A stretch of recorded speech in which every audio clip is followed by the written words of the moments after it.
Alam nyo ba mga kapatid, si Sister Faustina at saka si Saint Bernard of Clairvaux, may vision sila tungkol sa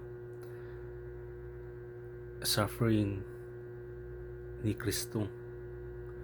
Ipinapakita ni Hesus Kristo sa kanila yung vision kung paano siya uh,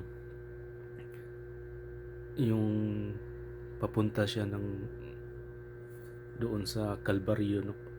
At saka paano siya uh, tinurture ng mga Romans at saka yung mga tao. According to Sister Faustina mga kapatid,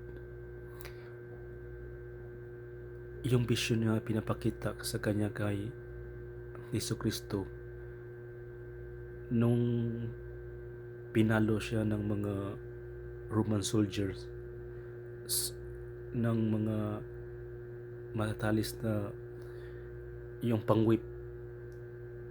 Doon siya sa malayo nakatingin, pero pag ang tao na daw yung anong tawag yan sa Tagalog, yung when people whip ba yan, yung gibudalan siya sa Binisaya ba, so, nakapikit siya at saka parang mas lalong sumasakit yung mga palo, no, sa kanyang katawan, dahil pala para ding representing yung sa atin yung parang tayo din nagpalo kay Kristo. Pasensya na po sa Tagalog mga kapatid, nag-practice po tayo kasi para mas maiintindihan ng mga karamihang tao, no, sa buong Pilipinas. Nung vision pala mga kapatid, hindi natin alam, no, sa Biblia wala Roman soldier lang ang nagpalo, pero sa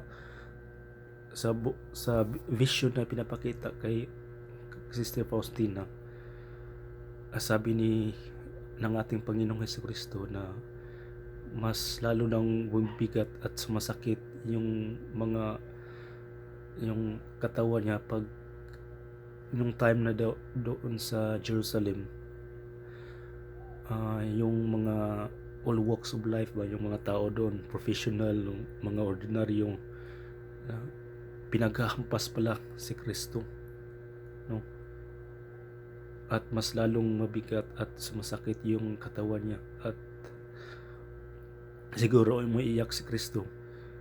Nagrepresental pala kapatid tayong mga tao diyan sa simbahan, yung tayong mga ordinaryo, na pag tayong gumagawa ng kasalanan, mas lalong umiiyak at hindi ang sakit ng katawan ng ating Panginoon.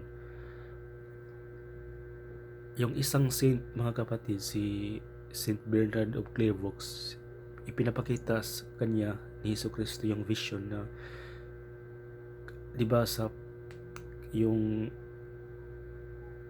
Holy Wounds of Christ, yung novena, no, may novena yan na base sa yung nakalap na informasyon galing sa mga sensya, no, mga scientists, na may I think 5,000 plus wounds yata galing sa pagpalo, no, yung mga matatalis na yung mga ginagamit ba ng mga Roman soldier. Mas masakit pala yung tawag yung shoulder wounds ni Kristo, yung kinarga niya yung mabigat na cross, ilang kilo yun at sobrang layo pa doon sa Golgotha.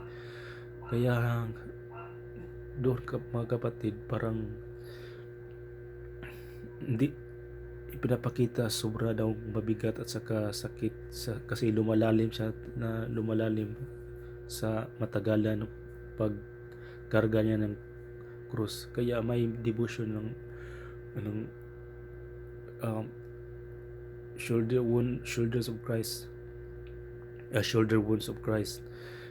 Kaya yung mga vision nagpapaalala po natin na dapat tayo ay magdasal at saka ah, dapat magsisi po tayo para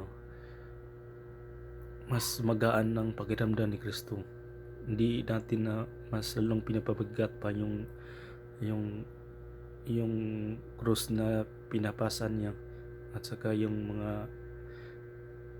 ang tawag niya yung mabigat ay yung palo bala na ma-decrease, no, hindi madagdagan yung mga kasakitan niya. Salamat sa pakikinig.